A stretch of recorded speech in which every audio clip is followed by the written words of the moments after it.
Hello বন্ধুরা, আজকে আপনাদের কাছে আমি একটা ব্লগ শেয়ার করব, ভ্রমণ ব্লগ, যেটা আমি খুব রিসেন্টলি গেছিলাম স্পেনের একটা দ্বীপে, যেখানে অনেক সুন্দর পাহাড়, অনেক সুন্দর সাগর, অনেক অনেক মজার জিনিসগুলো আছে। মানে আমার যে ভ্যাকেন্সটা ছিল অনেক সুন্দরভাবে গেছে। মানে আমার ভ্যাকেন্সটা পুরোপুরি সফল মনে করতে পারেন। মানে আমার খুব এনজয় করছি এই ভ্যাকেন্সে আমার। কারণ আমি আরও অনেক দেশে গেছিলাম, বাট এই প্রথমবার যে আমি স্পেনের একটা দ্বীপে গেছিলাম, খুব ভালো লাগছে আমার। মানে মনে হয়েছে যে আমি আমার ভ্যাকেন্সটা ঠিক জায়গা মতো কাটিয়ে আসছি। তো এটা কোন জায়গা? এটা হলো আপনাদের আমাদের স্পেনের একটা দ্বীপ, যেটার নাম হলো টেনেরিফ। এটা আসলে এখানে স্পেনের ৭টি দ্বীপ আছে। তো ৭টি দ্বীপের মধ্যে একটি দ্বীপের নাম হলো টেনেরিফ।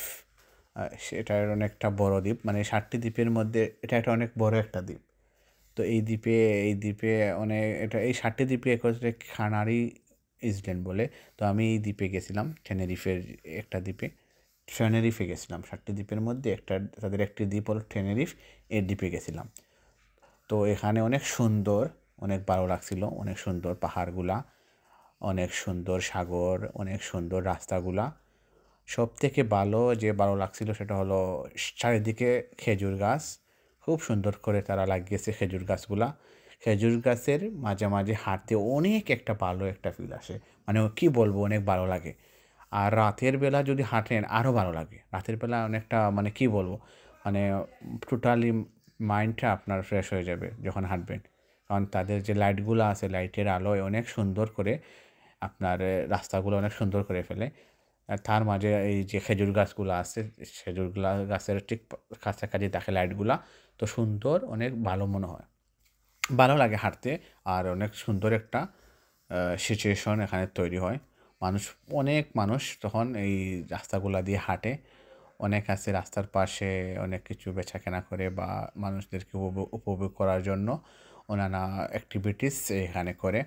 তো অনেক ভালো লাগে। এখানে অনেকগুলা হোটেল আছে, অনেক বড় বড় হোটেল আছে, যেখানে মানুষগুলা এখানে থাকে হোটেলগুলাতে।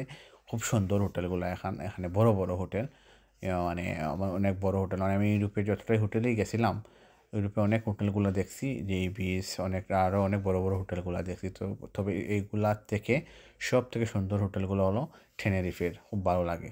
মানে হোটেলের পাশাপাশি অনেকটা মনে হবে যে এগুলো একটা দার্শনিক প্লেস এরকম। তো তাদের সাগরগুলা আরও সুন্দর। সাগরে আপনি যখন যাবেন, সেখানে দেখবেন যে সুন্দর সুন্দর, মানে সাগর তো সবগুলোই সমান। তো এই সাগরগুলাতে অনেক ভালো লাগে, কারণ এখানে ইটগুলা আছে, ইটগুলার সবগুলা ইটগুলা সাগরের পাশে একটা স্তম্ভ হয়ে দাঁড়িয়ে থাকে। তো এগুলার একটিতে বসে আপনি যখন দেখবেন সাগর, তো অনেকটা ভালো লাগে। যখন আপনি সাগরের ঢেউটা চলে আসবে, তখন আপনি যখন এই পাথরগুলোতে বসে থাকবেন, তখন আলাদা একটা মজার একটা উপভোগ, মানে ফিল আসে। তো ভালো লাগে। তো এই দ্বীপে আপনার এই দ্বীপে অনেকগুলা অ্যাক্টিভিটিস আছে। যে প্রথমত এখানে একটা বড় একটা পাহাড় আছে। মানে এটা স্পেনের মাঝে সবচেয়ে বড় পাহাড়। এই পাহাড়ে মানে আপনি যদি উঠতে চান, তাহলে অবশ্যই আপনাকে গাড়ি দিয়ে যেতে হবে। কারণ গাড়ি ছাড়া এখানে ওঠা সম্ভব নয়, ইম্পসিবল। তো আপনাকে গাড়ি দিয়ে এখানে উঠতে হবে, কারণ এই দ্বীপের ঠিক উপরে অনেক সময় আগুন, অগ্নিগিরি হয়। তো ওইগুলা অনেক সময় জ্বলে অনেকটা লাল হয়ে যায়, ওই মাটিগুলা পাথরের মতো হয়ে যায়। তো এইগুলা দেখতে অনেক ভালো লাগে। আপনি যত উঠবেন, তত দেখবেন যে এই পাহাড়ে যত উঠবেন আপনি, ততই দেখতে পারবেন যে আপনি এই যে আকাশে যে মেঘগুলো আছে, মেঘ ছুঁতে ছুঁতে আপনি মেঘগুলাকে ছুঁতে যাচ্ছেন, এইরকম আর কি। যখন আপনি ঠিক উপরে উঠে যাবেন, তখন দেখবেন যে আপনার কাছেই মেঘগুলা অনেক কাছেই দেখতে পারবেন। তো এটা অনেকটা একটা সুন্দর একটা দৃশ্য এই ভ্রমণের মাঝে। আমার খুব ভালো লাগছিল এই দৃশ্যটা, যখন আমি এই পাহাড়ে উঠেছিলাম গাড়ি দিয়ে। অনেক সময় লেগেছিল উঠতে, কারণ অনেক বড় একটি পাহাড়, মানে সর্বোচ্চ পাহাড় ওই স্পেনের। অনেক ভালো লাগছিল উঠতে এই পাহাড়ে। তো এটা আবার গাড়িতে যাওয়া লাগে। তো এখানে আমার খুব ভালো লাগছিল। তো এখানে দ্বিতীয়ত হলো, এখানে যে আপনার যে রাস্তাগুলো আছে, এটা ঠিক এই দ্বীপটা নর্মালি আপনার এই মরক্কো আছে, মরক্কোর কাছাকাছি দ্বীপ। মানে সাহারা মরুভূমিরও পাশাপাশি এই দ্বীপটা। তো এখানে অনেক সময় রোদ গরম থাকে, মানে এখানে আপনি, এটা ইউরোপের একটি দেশ, ইউরোপের একটি দ্বীপ, বাট এখানে সবসময় মোটামুটি সবসময় গরম থাকে, মানে মিডল ইস্টের মতোই গরম থাকে, কারণ এটা ইউরোপের হলেও এটা গিয়ে সাইডটা পড়ে গেছে একটু অন্য অন্য সাইডের দিকে, তাই এটা এখানে সবসময় একটা যে আবহাওয়াটা থাকে, এই আবহাওয়াটা একরকম আর কি, অনেক গরম আবহাওয়া। তো এই আবহাওয়া আবার খুব বেশি গরমও না, ঠান্ডাও না, ভালো লাগে এখানে। আপনি 12 মাসের মাঝে যে কোনো একটি মাসে গেলেও আপনার মানে সমস্যা হবে না, মানে আপনার আবহাওয়াটা আপনার সাথে মিশে যাবে, ভালো লাগে।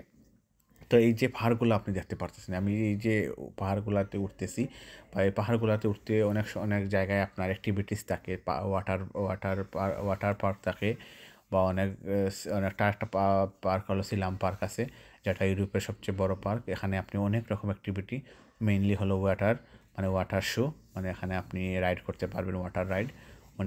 অনেকটা ভয় করে আমি করছিলাম, বাট অনেকটা ভয় লাগছিল আমার। তো ওয়াটার রাইড করতে পারবেন। আপনি চাইলে এখানে আপনার কি যে ডলফিন শো দেখতে পারবেন। তো এভরিথিং অনেকগুলো আছে। তো এই এই ভ্রমণের সবথেকে মজার যে দিকটা হলো, সেটা হলো যে এখানে এটা হলো ওয়াটার পার্ক, মানে এই যে যেটা দেখতে পাচ্ছেন হলো ওয়াটার পার্ক, মানে এখানে আপনি রাইড শো করতে পারবেন। এটা আবার অনেক বড় পার্ক, মানে এটা অনেক বড় পার্ক। এর ঠিক এই পার্কের ঠিক পাশেই হলো সিয়াম পার্ক, এখানে অনেক সুন্দর সুন্দর রাইড আছে। এই যে পার্ক, এটা তো অনেক সুন্দর সুন্দর রাইড আছে। এটা আবার আপনার ডলফিন শো হয় এখানে আবার। তো এই পার্কটা অনেক সুন্দর, আমি গেছিলাম এখানে। তো এই ভ্রমণের সবথেকে সুন্দর যে দিকটা হলো, মানে ভালো যে দিকটা হলো, সেটা হলো এখানে আপনি যদি পাহাড় প্রেমী হলে অবশ্যই আপনি টেনেরিফ দ্বীপে যেতে হবে। আপনি যদি আবহাওয়া প্রেমী হন, আবহাওয়ার সাথে ম্যাচিং করে, মানে আবহাওয়ার মতো ভালো মানে প্রেমী যদি হন, তাহলে অবশ্যই আপনি এই দ্বীপে যেতে পারেন। আপনার যে কোনো আবহাওয়াতে আপনাকে প্রবলেম হবে না, ম্যাচ খাবে। আপনি সাগরপ্রেমী হন, যেতে পারেন। আপনি যদি রাস্তাতে হাঁটতে চান, খেজুর গাছগুলো আছে, এর মাঝখান দিয়ে হাঁটতে অনেকটা ভালো লাগে। ধন্যবাদ বন্ধুরা, ভালো থাকেন। ইনশাআল্লাহ নেক্সট ব্লগে দেখা হবে। আল্লাহ হাফিজ।